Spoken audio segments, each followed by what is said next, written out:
নমস্কার বন্ধুরা, আজকে বাজার থেকে 1 কিলো মতন ওল নিয়ে এসেছি। এই ওলটা পুরো দেশি ওল। সঙ্গে নিয়ে এসেছি চিংড়ি মাছ। আজকে ওল চিংড়ির রেসিপি করব। আমি ওলটাকে কেটে নেব। ওলটা কাটতে না কাটতে ভেঙে যাচ্ছে। এটা পুরোপুরি দেশি ওল এবং কতটা সাদা দেখেছেন এই ওলটা। সত্যি এই ওল চিংড়ি মাছ দিয়ে রান্না করলে সত্যি খুব টেস্টি হবে। এরপর ওল আলুগুলিকে বড় বড় করে কেটে ধুয়ে পরিষ্কার করে কড়াইয়ের মধ্যে দিয়ে সামান্য জল এবং নুন দিয়ে খানিকক্ষণের জন্য ওল আলুগুলিকে ভালো করে সেদ্ধ করে নেব।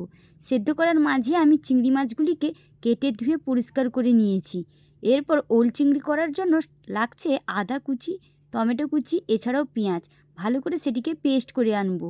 এরপর কড়াইতে সামান্য তেল দিয়ে সামান্য কারি পাতা এছাড়া আগে থেকে পেস্ট করা মশলা দিয়ে খুন্তির সাহায্যে নাড়িয়ে নুন, হলুদ, লঙ্কার গুঁড়ো প্রয়োজন মতন দিয়ে আগে থেকে সেদ্ধ করা আলু এবং ওলগুলিকে দিয়ে ভালো করে কষিয়ে নিয়ে সামান্য জল দিয়ে ফুটিয়ে নিলে রেডি হয়ে যাবে ওল চিংড়ি। সত্যি এই রেসিপি আপনারা একবার ট্রাই করে দেখবেন, সত্যি খুব অসাধারণ।